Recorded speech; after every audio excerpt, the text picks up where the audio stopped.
Baik, kita mulai saja. Bismillahirrahmanirrahim. Assalamualaikum warahmatullahi wabarakatuh. Baik, topik kita tidak perlu lama-lama ya, meskipun slide-nya ada lebih dari 40. Tapi karena teman-teman nanti ada praktikum kan ya, jam berapa, jam 2 atau jam berapa itu. Nanti kita akan diskusi terkait dengan uji mutu ya, baik itu pupuk ataupun pestisida ramah lingkungan. Tentu harapannya nanti setelah perkuliahan ini teman-teman bisa tahu ya mutu atau kualitas apa saja yang kemudian harus ada, harus diuji gitu ya, untuk dua produk penting ini, yaitu pupuk dan pestisida ramah lingkungan ini. Sehingga nanti harapannya kalau ada yang ingin mengembangkan ya betul-betul sesuai dengan aturan yang berlaku. Misalkan pupuk organik hayati misalkan berbasis mikroba, nah, itu biasanya ada syarat kerapatan tertentu, misalkan paling minimum 10 pangkat 8 gitu, misalkan CFU per mili gitu kan. Nah, itu tidak boleh kemudian saya pangkat 7 aja lah gitu kan, nggak boleh, tapi harus minimal. Kalau yang biologi itu, yang mikroba itu memang minimal sesuai klaimnya ya, minimal, jadi boleh di atasnya atau sesuai klaim. Tapi kalau uji terkait dengan nanti kandungan bahan tertentu, misalkan pestisida yang kaitannya misalkan nabati ataupun yang ada bahan-bahan kimia alaminya, misalkan taruhlah mengandung bahan aktif azadirachtin gitu, misalkan dari daun mimba, maka biasanya ada membolehkan itu, ada plus minusnya di rentang tertentu seperti pestisida sintetik. Jadi misalkan dengan konsentrasi sekian, misalkan 260 gram per liter plus minus 20 gitu kan, misalkan, jadi bisa 260 atau 240, jadi dari 240 sampai 260 ya, nanti kita lihat ya. Baik, uji mutu ini kita bagi menjadi dua terkait dengan pupuk ataupun pestisida ramah lingkungan atau biopestisida, saya sebutnya atau tulisnya ya. Nah, untuk uji mutu pupuk selain sifat fisik kimia, kadar, uji efektivitas, sebenarnya masih banyak ya uji-uji yang lain ya, seperti uji kadar residu logam berat dan seterusnya. Jadi itu harus disyaratkan, itu misalkan CD, PB ya, AG yang ada di pupuk yang kita produksi itu seperti apa kadarnya, itu harus kurang dari yang disyaratkan. Sementara untuk biopestisida nanti ada uji terkait dengan kadarnya, ada persen atau persentase dari bahan aktifnya, lalu kemudian uji efikasi, uji persistensi di lingkungan ataupun persistensi di dalam tanaman sendiri, dan uji toksisitas ya. Baik, saya ke biopestisida dulu karena topik ini secara umum sudah banyak kita temukan.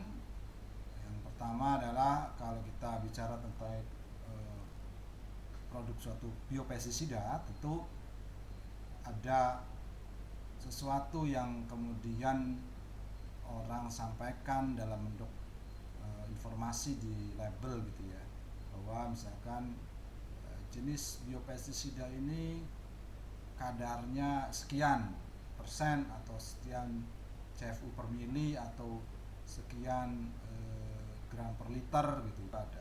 Nah, tentu kadar ini yang ada di label itu harus dibuktikan dengan cara pengujian ya, pengujian. Nah, teman-teman mungkin menemukan nih produk seperti ini ya, misalkan berbasis jamur Beveria bassiana misalkan.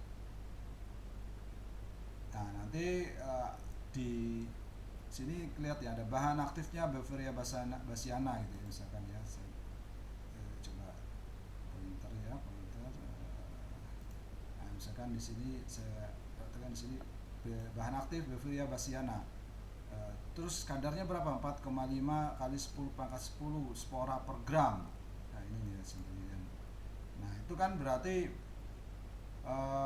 labelnya ya harus, nanti kalau memang dia ingin didaftarkan, ingin dikomersialkan, ya harus sesuai dengan yang diklaim ya oleh produsen itu. Kenyataannya seperti apa, harus sesuai ya.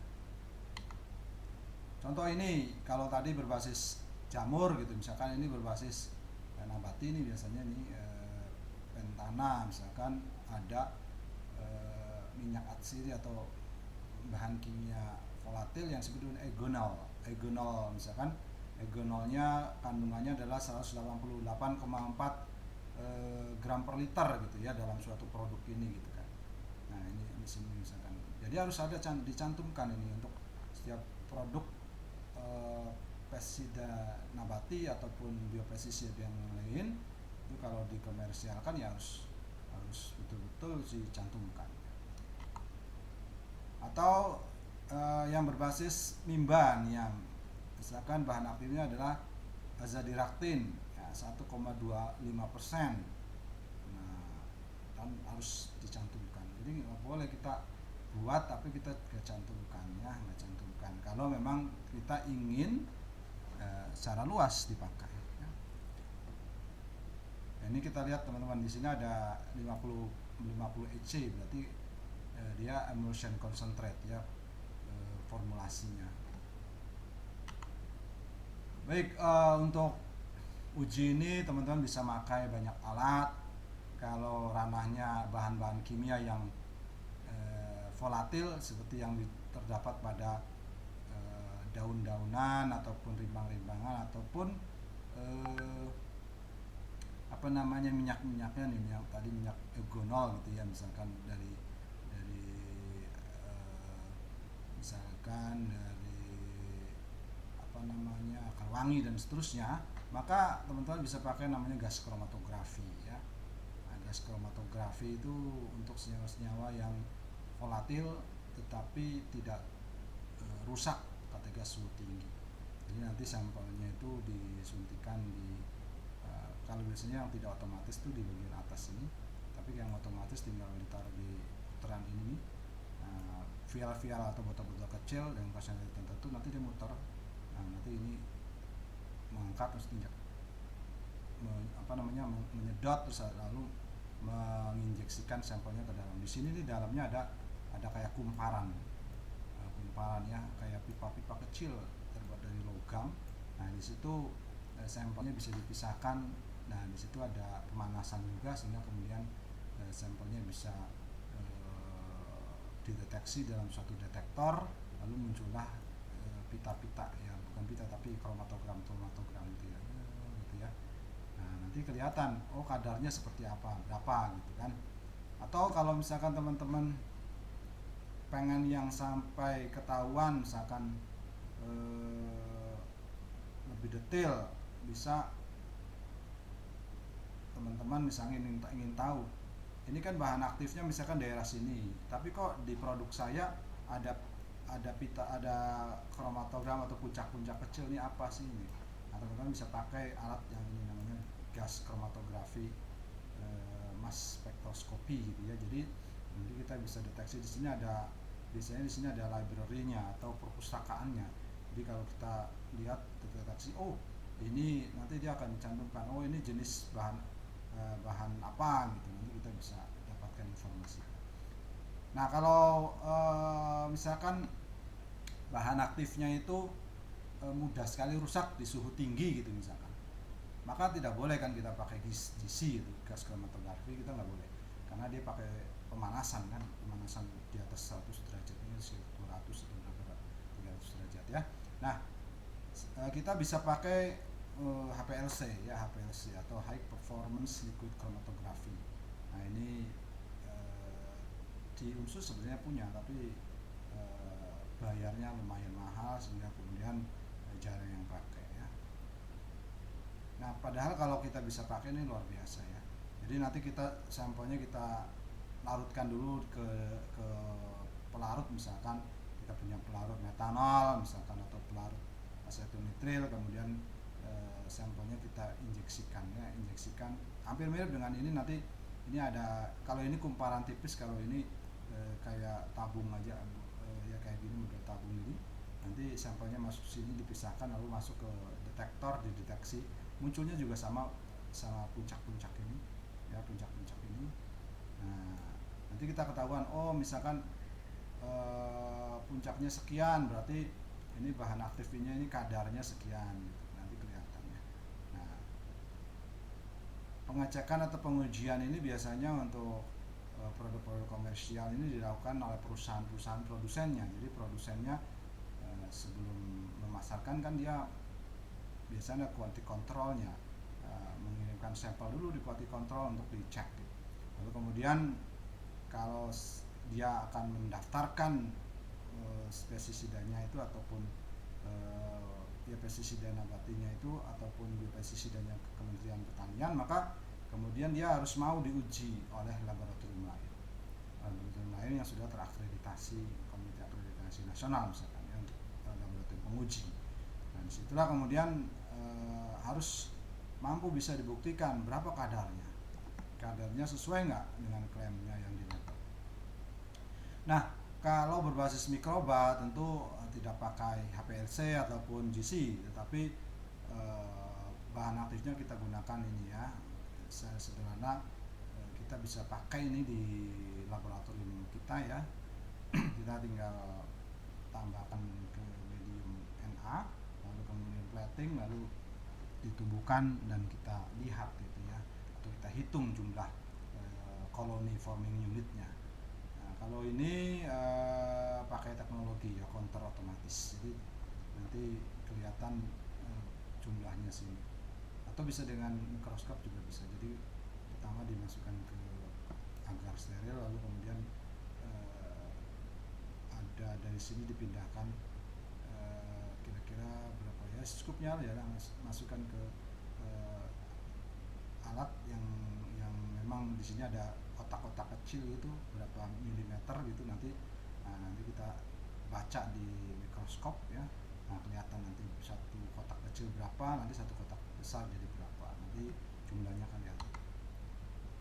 Nah ini untuk ini kalau secara sederhana ya, kalau kita tidak punya misalkan counternya, kita menghitung secara manual gitu. Jadi kita pertama si sampelnya kita dilute atau kita larutkan, kemudian kita encerkan ya, berkali-kali encerkan, lalu kemudian hasil encerkannya kita plating ya di medium Na misalkan.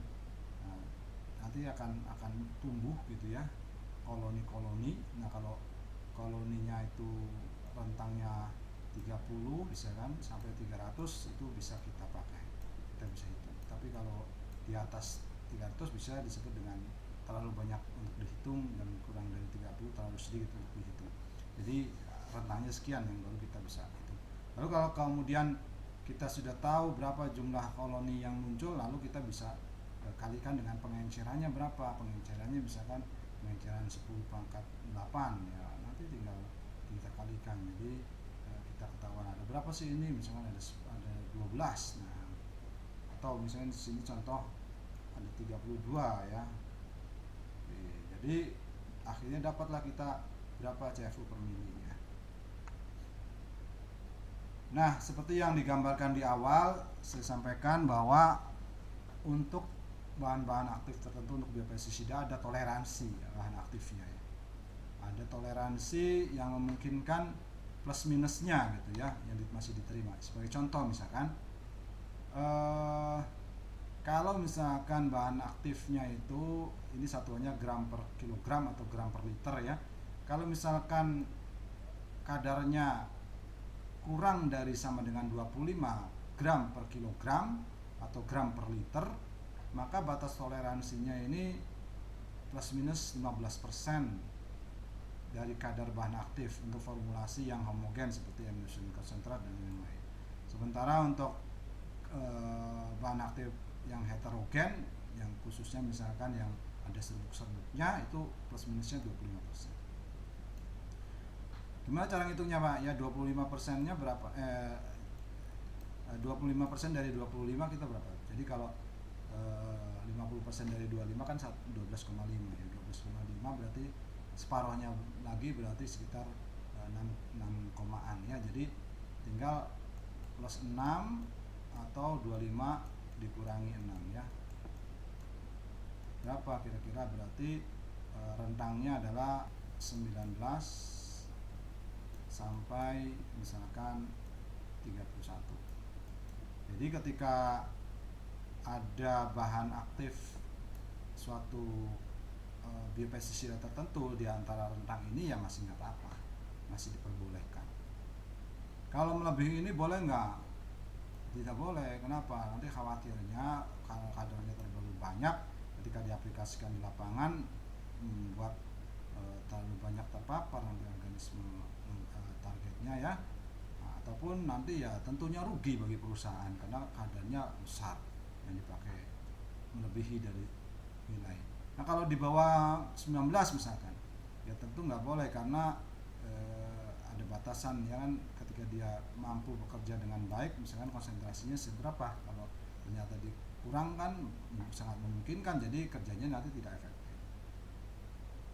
Ini untuk yang misalkan kurang dari 25. Kalau misalkan 20, lebih dari 25, misalkan adalah 25 sampai 100, 100 sampai 250, 250 sampai 500, 500 sampai lebih dari 500, maka ini yang dipakai. Contoh ini. Jadi kalau kadarnya adalah yang misalkan 500 gram per liter, berarti tinggal 525 ya.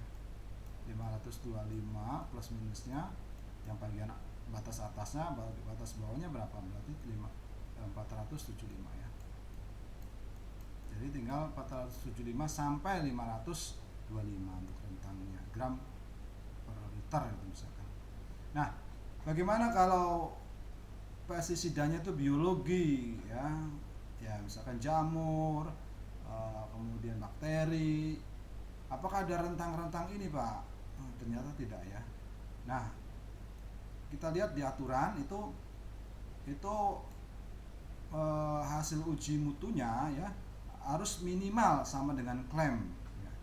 Jadi kalau klaimnya itu tadi misalkan 10 pangkat 8 CFU ya per mili gitu ya, maka itu minimal harus segitu, tidak boleh kemudian saya 10 pangkat 7 aja gitu, nggak boleh. Kalau 10 pangkat 10 boleh nggak? Boleh, silahkan aja. Baik, itu terkait dengan kadar ya atau uji untuk bahan aktif yang kita lakukan untuk kualitas. Ini contoh-contoh uji ya, contoh-contoh uji. Nah, seperti misalkan bahan aktifnya adalah eugenol misalkan ya, eugenol misalkan. Nah, ini eugenol dengan pakai gas kromatografi. Caranya seperti ini. Silakan bisa teman-teman baca dari mulai bagaimana preparasinya, misalkan dari cengkeh, kemudian sampai di minyak atsirinya, kemudian dicampur solvent tertentu dan seterusnya, sampai kemudian masuk ke alat namanya gas kromatografi. Kemudian akan muncul seperti ini ya, puncak-puncak nih ya. Nah, untuk gas kromatografi dan HPLC itu perlu senyawa baku. Jadi untuk mengetahui kadar senyawa tertentu, bahan aktif tertentu dari biopestisida di dalam suatu sampel misalkan, kita harus punya standarnya. Standar itu apa, Pak? Standar itu ya bahan baku, bahan aktif itu tapi konsentrasinya tinggi, misalkan di atas 98%. Jadi kalau misalkan tadi saya ingin menguji eugenol ya. Nah, kita harus menyuntikkan juga, menganalisis juga eugenol standar ya, yang konsentrasinya misalkan 98% murni berarti kan, atau kadang ya umumnya sih di atas 98% ya. Jadi nanti kita akan bisa membandingkan. Ini contoh kromatogram baku ya, sebagai pembanding atau standar. Jadi dia puncaknya sekian. Nanti ada area nih, di puncak itu kan ada area, misalnya gini, gitu kan. Nah, area dari sini ke sini kan dia ada area. Berapa sih luasannya, luas area ini. Nah, kemudian sampel baru, injekkan sampel. Contoh di sini adalah cengkeh dari varietas kotok. cengkeh dari varietas Zanzibar, cengkeh dari varietas putih. Maka nanti teman-teman akan dapatkan pada waktu yang sama dia ini namanya retention time atau waktu keluarnya si bahan aktif itu di alat itu ya, ke detektor itu. Misalnya ini berapa menit? Ini contohnya di sini misalkan posisi 9 menit. Jadi bahan aktif eugenol ini bahan baku standarnya ini eugenol standar itu keluar pada menit ke-9 misalkan dengan luas area sekian. Maka kemudian ketika kita injeksikan sampel, ketika muncul puncak pada menit ke-9 juga berarti itu berarti senyawa eugenolnya tuh pada sampel. Nah, ini eugenol dari sampel. Bagaimana cara menghitungnya? Ya nanti tinggal membandingkan. Jadi area dari si sampel berapa dibandingkan dengan area standar dikali kemurnian, tingkat kemurnian dari standarnya. Lalu kita bisa dapat tuh konsentrasi dari masing-masing eugenol di sampel itu. Contoh di sini Zanzibar ada 88,5812 mg per gram, Psikotok dan seterusnya. Ini yang paling bagus berarti Zanzibar ya, yang ini gitu misalnya. Berarti areanya cukup luas ya. Kemudian kalau kita gunakan misalkan bahan aktif yang tidak mudah menguap, yang mudah rusak di suhu tinggi, maka kita pakai HPLC kan tadi ya sampaikan. Contoh azadirachtin misalkan. Kadar bahan aktif azadirachtin biasanya pada residen nabati gitu ya, yang berbasis mimba ataupun kawan-kawannya yang mirip-mirip gitu ya, mengandung ini juga. Maka bagaimana cara ujinya, uji kadarnya untuk HPLC? Sebenarnya hampir-hampir mirip. Jadi daunnya dipreparasi dulu atau sampelnya tentu ya. Lalu kemudian diekstrak dengan senyawa kimia tertentu. Contoh di sini dimaserasi atau didiamkan ya selama 24, 48 atau 72 jam dengan senyawa pelarut namanya N-heksan atau N-heksana ya. Kemudian baru kita bisa injeksikan dan akan muncul sama pita-pita itu ya, bukan pita-pita tapi puncak-puncak ya, puncak-puncak. Nah, bagaimana kita tahu bahan aktif azadirachtin ya? Kita suntikan dulu ke HPLC, itu standarnya yang kemurniannya tinggi. Jadi contoh ini adalah azadirachtin standar ya, di sini nih areanya. Kemudian ketika kita injeksikan sampel nih ya, nah, ini sampel, maka kemudian kita peroleh pada waktu yang sama keluaran, misalkan menit kedua, ini juga menit kedua, ini menit kedua, misalkan ini menit kedua, ini juga menit kedua. Jadi nanti dilihat areanya berapa, maka akan kita ketahui berapa kadarnya atau konsentrasi. Ini sebagai contoh ya, azadirachtin dengan kadar 3,29% itu didapati ketika kita merendam si sampel itu di dalam waktu 24 jam misalkan. Nah, ternyata semakin lama kita merendam dengan maserasi dengan solvent tertentu N-heksan tadi ya, itu kadarnya semakin meningkat. Contoh kalau direndam pada 72 jam maka hampir 24% ya kadarnya. Ini juga contoh lain tahun 2018 dari Simangun Song, nanti teman-teman bisa baca bagaimana kemudian minyak atsiri dari kencur kita bisa analisis dengan GC ya, GCMS ya. Ini GCMS itu biasanya digunakan untuk orang untuk mengidentifikasi strukturnya seperti apa sih, struktur kimianya dari bahan aktif itu seperti apa. Ini contoh, ini hasil ujinya ternyata dari sampel yang dipakai persentase minyak atsirinya mencapai ini ya 1,28%, 0,54, 0,84, 0,89 ya.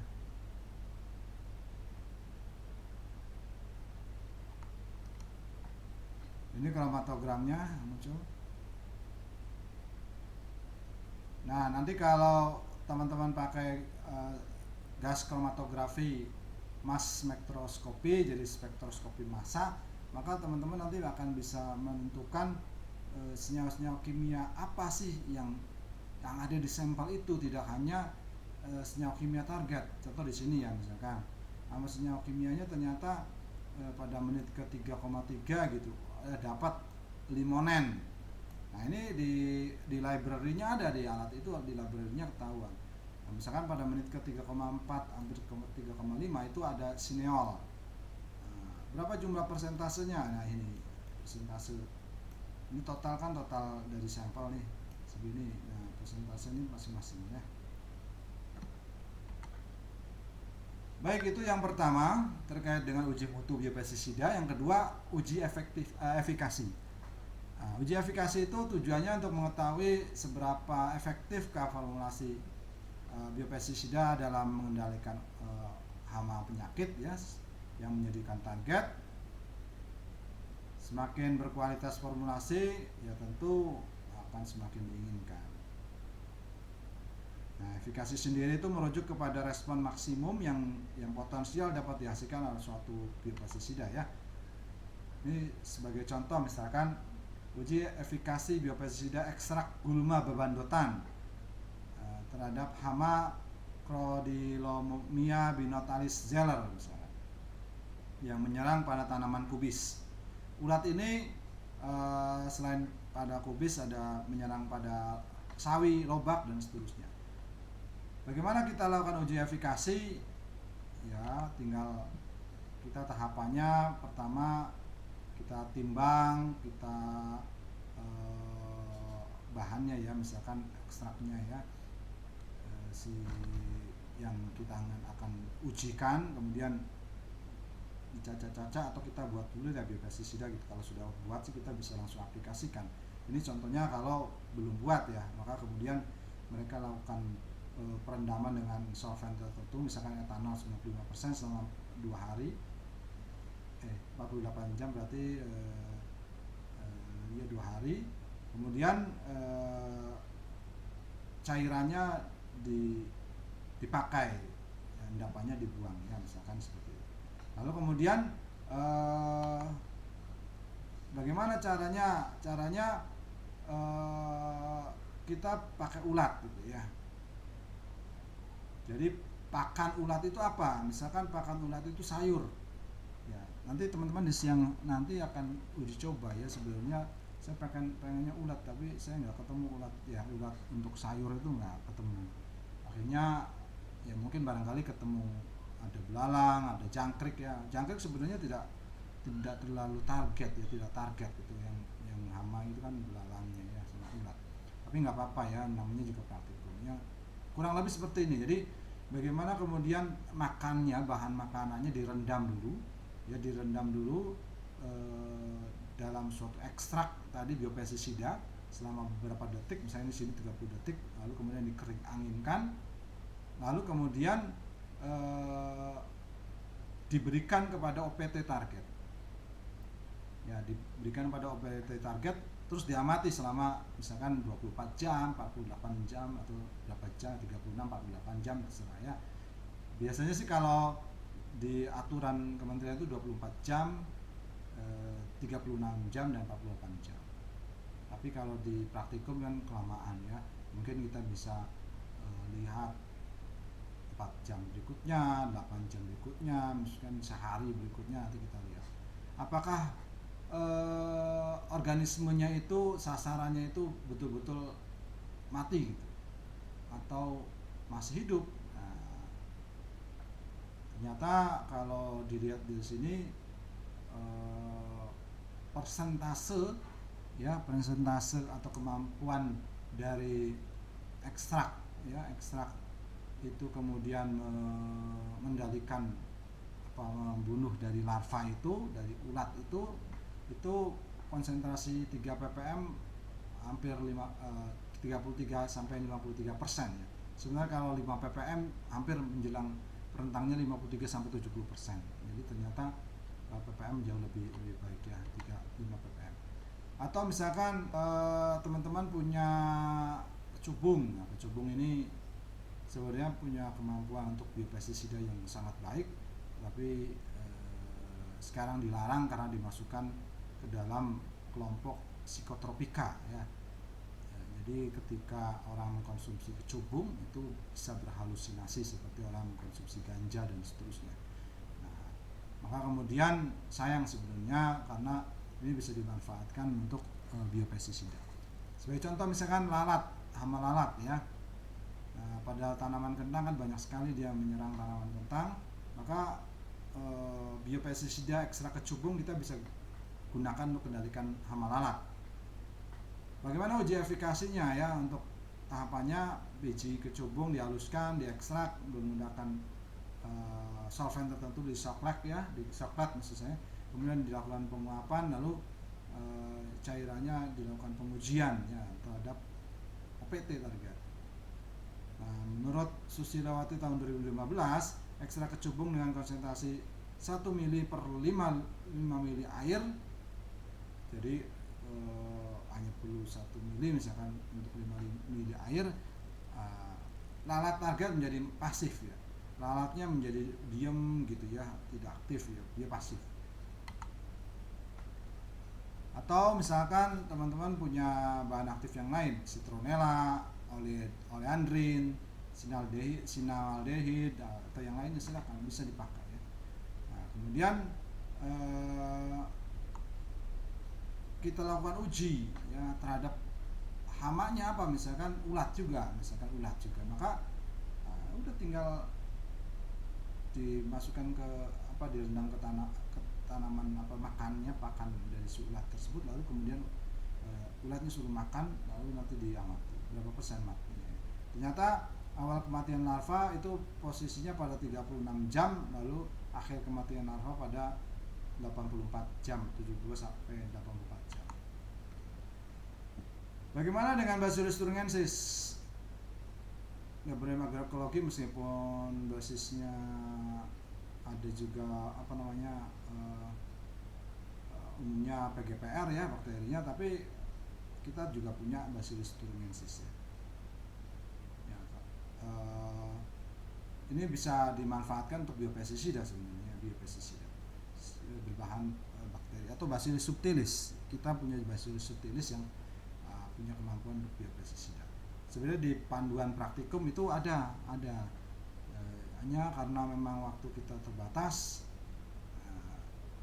dan kalau dengan mikroorganisme teman-teman kan harus betul-betul steril, kemudian waktunya preparasinya harus membuat media dulu dan seterusnya sampai kemudian siap untuk diuji cobakan. Sebentar kalau yang lain kan bisa segera. Ini contoh tahap ujinya di sini, silakan bisa didetailkan baca. Baik, berikutnya adalah uji persistensi. Nah, persistensi itu ada dua ya, ada persistensi bagaimana kemampuan si biopestisida itu bertahan dalam kurun waktu tertentu di tanaman. Jadi ketika kita aplikasikan, kita semprot itu di tanaman, maka dia bisa menempel cukup waktu tertentu, sehingga kemudian ketika serangganya atau hamanya lewat atau memakan bagian dari tumbuhan itu, tanaman itu, maka itu akan ada kontak gitu. Yang bagus ya tentu ada waktu gitu ya, sampai dia cukup melekat dan ketika hamanya datang bisa berdampak. Kalau yang jelek kan baru disemprot udah hilang ya, jadi dia nggak nempel. Nah kalau nggak nempel nanti hamanya datangnya siang, semprotnya pagi, kan nggak efektif. Nah, uji persistensi juga bisa diartikan si bahan aktifnya itu berapa lama dia mengendap di lingkungan tanah, misalkan seperti itu. Jadi kalau dia semakin sedikit, semakin sebentar mengendap di lingkungan tanah, kita akan semakin baik karena kecemarannya jadi makin sedikit ya. Ini contoh uji persistensi berbahan aktif minyak serai wangi ya terhadap hama Heliotis armigera atau penggerek buah ya. Nah, serangan hama ini bisa mencapai 60% ya untuk hasilnya berkurang. Bagaimana pengendaliannya? Bisa dengan insektisida sintetik, dengan penyemprotan per musim tanam seringkali melebihi yang dianjurkan ya, jadi sampai 21 kali gitu ya, luar biasa. Nah, sebagai alternatif kita bisa gunakan bioinsektisida berbahan minyak serai wangi ini ya, yang di dalamnya ada bahan aktif tertentu ya, sehingga mampu mengendalikan OPT-nya ini. Nah, ekstrak tanaman serai wangi ternyata punya sifat namanya repellent ya, atau penolak. Jadi ketika ada itu, si hamanya menyingkir karena merasa ditolak gitu, karena mungkin aromanya dan seterusnya. Nah, bagaimana tahap pengujiannya? Ya, tanaman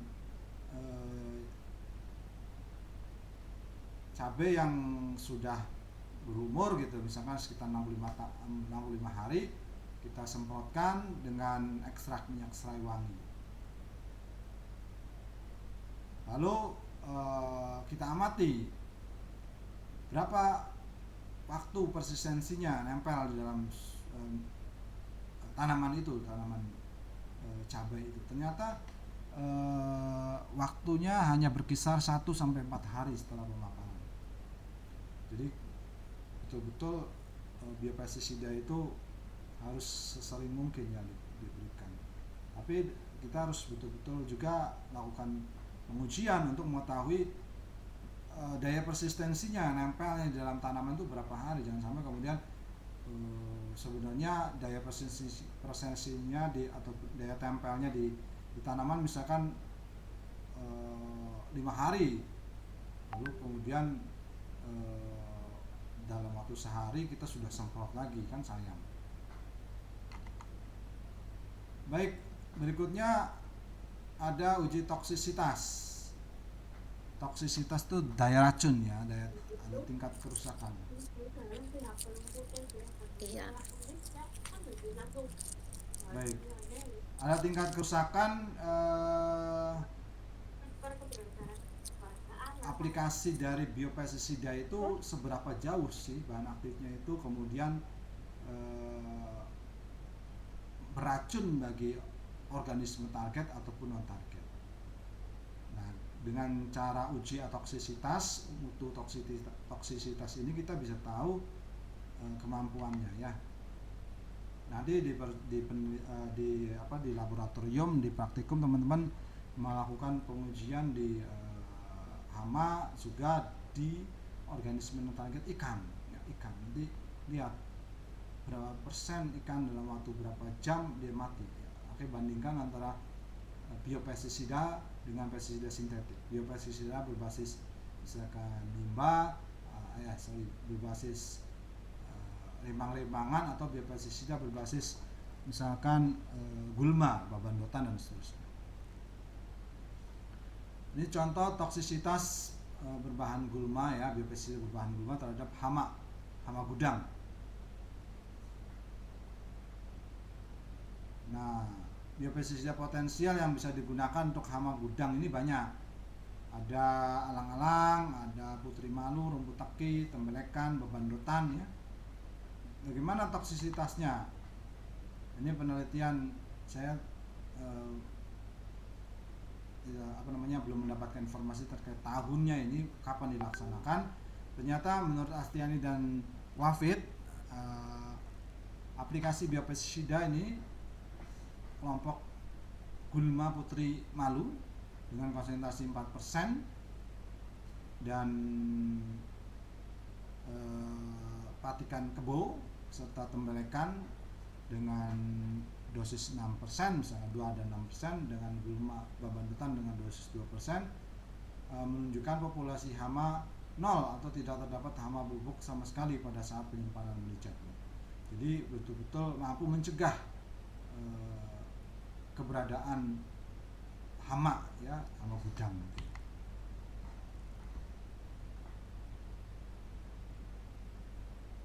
Kemudian ini contoh LC50 untuk minyak serai ya, minyak serai pada larva.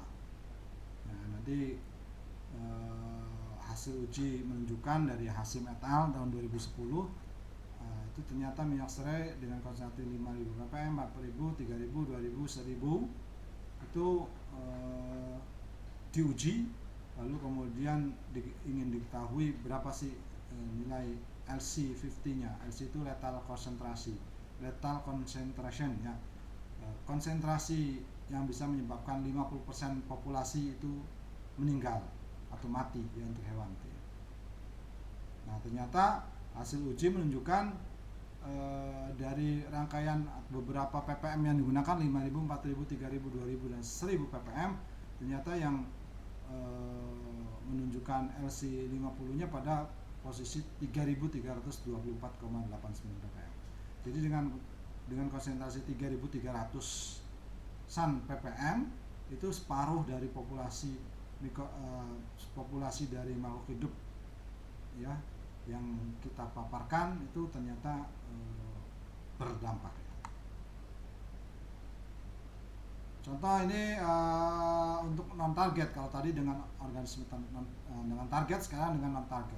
Nah, salah satu keunggulan biopestisida kan biasanya digaungkan bahwa dia tidak berdampak pada non target ya, misalkan burung, ikan, laba-laba dan seterusnya ya. Benarkah demikian ya? Kita harus lakukan uji kalau memang produk ini ingin kita komersialkan. Bagaimana tahapannya? Ya tentu tahapannya dibuatkan ekstrak dulu. Ekstrak ya bisa dicacah-cacah dulu, kemudian direndam dengan bahan pelarut tertentu gitu ya. Nanti diambil airnya ya. Nanti di situ kemudian baru diuji gitu. Jadi hewan ujinya itu sebelumnya harus kita kondisikan dulu, aklimatisasi namanya. Jangan sampai kemudian hewan ujinya baru datang dari mana, lalu langsung kita aplikasikan biopestisida. Nanti ketika mati, kita bertanya-tanya matinya karena betul-betul efek dari biopestisida atau karena efek perjalanan atau karena stres ya. Itu harus betul-betul harus ada aklimatisasi dulu sampai kondisinya tenang, baik gitu ya, baru kita terapkan pengujian. Nah, hasil penelitian Kinasi tahun 2013 ternyata uji toksisitas ekstrak daun Aconizoides itu terhadap organisme non target itu dalam waktu 24 jam ya. Itu si hewannya itu hewan targetnya pada konsentrasi 100 mg per liter atau 100 ppm ya, itu mati gitu ya. Sementara pada konsentrasi 10 mg atau 10 mg per liter atau 10 ppm semua hewan uji masih hidup selama 48 jam. Di sini menunjukkan bahwa meskipun judulnya adalah pestisida nabati, misalkan ekstrak dari daun-daunan tertentu, tetapi pada konsentrasi yang tinggi, pada konsentrasi yang besar itu masih memungkinkan dia berdampak pada non target. Oleh karena itu saya selalu sampaikan bahwa belum tentu aman ya, meskipun alami itu belum tentu aman. Jadi harus ada uji. Meskipun kita buat biopestisida, kita harus lakukan uji gitu ya. Nah, bagaimana uji ramah lingkungannya ya, diuji di organisme non target, misalkan ikan lah yang paling umum ya. Nanti dia mati itu selama 24 jam, misalkan 24 jam, kemudian 36 jam, 72 jam dan seterusnya sampai didapatkan nilai misalkan konsentrasi yang membunuh 50% populasi seberapa. Nah, ini contoh dari yang dilakukan Kinasi itu pada rentang 29 sampai 34 atau sampai hampir 35 ppm itu bisa menyebabkan 50% populasi itu mati. Nah, kondisi ini dimasukkan ke menurut EPA ini seperti apa ya? BPOM kali mungkin ya. Nah, ini ternyata mampu membunuh 50% dari populasi. Maka ada kriteria yang dikeluarkan EPA ini. Ketika LC50-nya itu menunjukkan dalam waktu 96 jam gitu ya, lalu kita akan gunakan ppm bahan aktif tertentu gitu misalkan. Kalau dia bersifat sangat toksik, maka dengan konsentrasi yang rendah saja dia sudah bisa membunuh 50% populasi dalam waktu 96 jam. Nah, jadi ini sangat toksik. Ini contoh dari sangat toksik. Nah, bayangkan kurang dari 1 ppm saja dia dalam waktu 96 jam sudah mampu membunuh 50% populasi. Kalau kategori tinggi berarti rentang 1 sampai 10 ppm. Kategori sedang 10 sampai 100 ppm. Kategori rendah lebih dari 100 ppm. Kok kayak kebalik, Pak? Enggak kebalik. Ya, contoh ini. Kalau konsentrasinya itu 100 mg per liter atau 100 ppm, ternyata kemudian dalam waktu 96 jam dia baru membunuh 50%, ya berarti dia kategorinya rendah ya. Dia punya kemampuan membunuh hewan organisme targetnya rendah. Ini bagus. Semakin kesini semakin bagus ya, semakin rendah nilai toksisitas terhadap lingkungan perairan semakin bagus. Baik, itu yang sedikit terkait dengan mutu biopestisida. Pada pertemuan ini juga akan dibahas terkait dengan uji mutu pupuk ya. Pupuk itu kan dibagi menjadi banyak. Ada pupuk organik, organik sendiri ada organik padat, organik cair. Kemudian ada pupuk hayati, pupuk organik hayati, ada pupuk pembenah tanah. Nah, itu beda-beda itu ujinya. Secara umum yang sudah teman-teman lakukan uji fisik, sifat fisik dan kimia ya untuk pupuk ya, misalkan kadar pH ya, kemudian nilai dari kadar air. Nah, itu ada gitu. Nanti teman-teman juga di pupuk tuh biasanya disyaratkan uji kandungan logam-logam berat atau senyawa-senyawa yang potensi bahaya. Nanti di situ ada disyaratkan. Ini salah satu ujinya. Kalau logam berat ya teman-teman bisa pakai alatnya namanya AAS, atomic spektroskopi serapan atom ya. Spektroskopi serapan atom itu di pertanian juga punya. Nah, ini biasanya ngantri gitu ya, ngantri pengerjaannya, maka kemudian seringkali kita menguji di tempat lain. Misalkan kemarin saya baru menguji di Semarang, sebelumnya ada menguji saya juga menguji juga di Pati gitu ya. Nah, itu bisa itu nanti lihat kandungan bahan logamnya, logam beratnya seberapa besar. Nah, itu ada sifat fisik, ada logam berat, ada juga nanti yang disebut dengan efektivitas. Jadi kemampuan pupuknya itu seperti apa sih gitu. Nah, contoh ini pupuk organik. Nah, untuk yang melakukan uji itu tidak sembarangan. Harus ditunjuk oleh Menteri Pertanian ya, lembaga pelaksananya itu harus ditunjuk oleh Menteri Pertanian sesuai dengan standar-standar mereka tentunya, sudah terakreditasi tentunya. Nah, itu kemarin ada pertemuan dengan Syngenta ya, Syngenta itu menjajaki kerjasama. Jadi Syngenta ingin menguji produk-produknya ya di lapang itu dan seterusnya. Nah, itu menjadi penting itu bagi perusahaan-perusahaan ini untuk uji-uji ini kan penting ya. Maka mereka menggandeng biasanya laboratorium atau kampus-kampus yang punya kemampuan tersebut. Nah, uji dilakukan dengan mengadakan percobaan pemukaan pada skala atau kondisi lapangan ya. Biasanya tanah yang diuji itu tanah yang statusnya organiknya rendah, bahan organiknya rendah. Jadi karena kita pupuknya pupuk organik, kita harus menguji ke tanah yang status bahan organiknya rendah tentunya, agar kelihatan kemampuan dari pupuk organik kita itu. Tanamannya apa? Tanamannya ya bisa tanaman padi, palawija, misalkan jagung, kedelai, kacang tanah, atau sayuran, bahkan tanaman perkebunan boleh juga. Nah, kemudian bagaimana contoh pelakuannya? Ini contoh pelakuan saja kalau teman-teman nanti mau penelitian yang ranahnya mau mencoba nih pupuk organik ya. Kalau tidak salah Bu Bukti kan punya pupuk organik berbasis kasgot gitu ya. Nah, ini bisa tuh pakai ini ya, pakai pelakuan seperti ini untuk efektivitasnya seperti apa.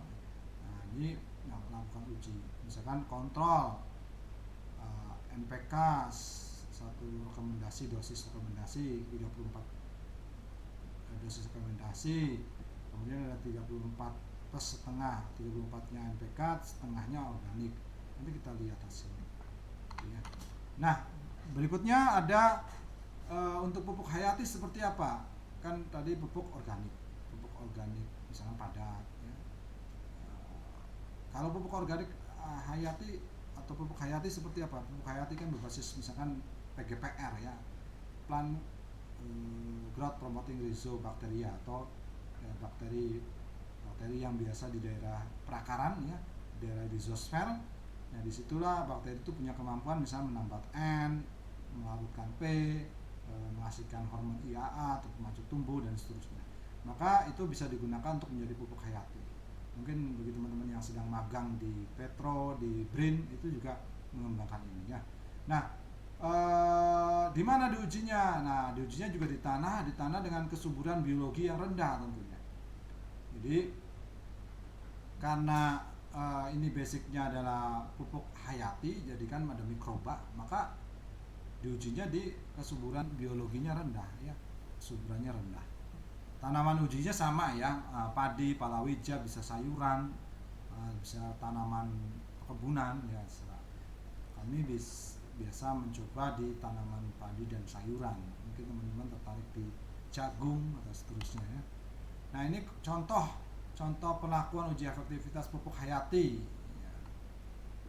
Monggo saja ini bisa diikuti.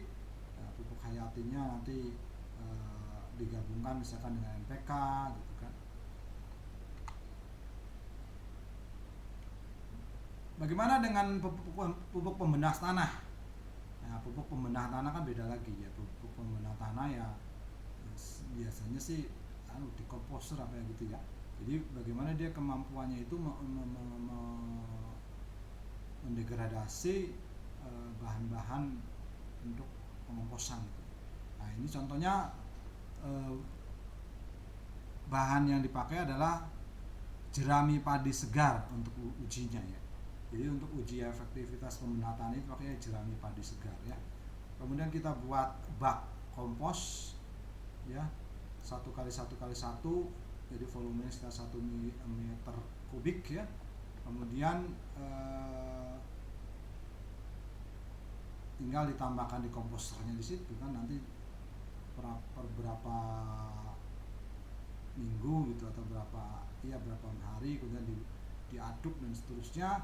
Jangan lupa biasanya ditutup ya untuk menghindari hujan, karena kalau kena air hujan biasanya dia kelembabannya tinggi, akhirnya munculnya belatung tidak baik ya kalau banyak air. Maka kemudian ketika misalkan ternyata kemampuannya untuk membuat pupuk ya menjadi kompos itu dalam waktu berapa hari gitu, nah itu nggak apa-apa, nanti kita bisa uji gitu. Jadi kan ada yang pupuk pembenah tanah kemampuan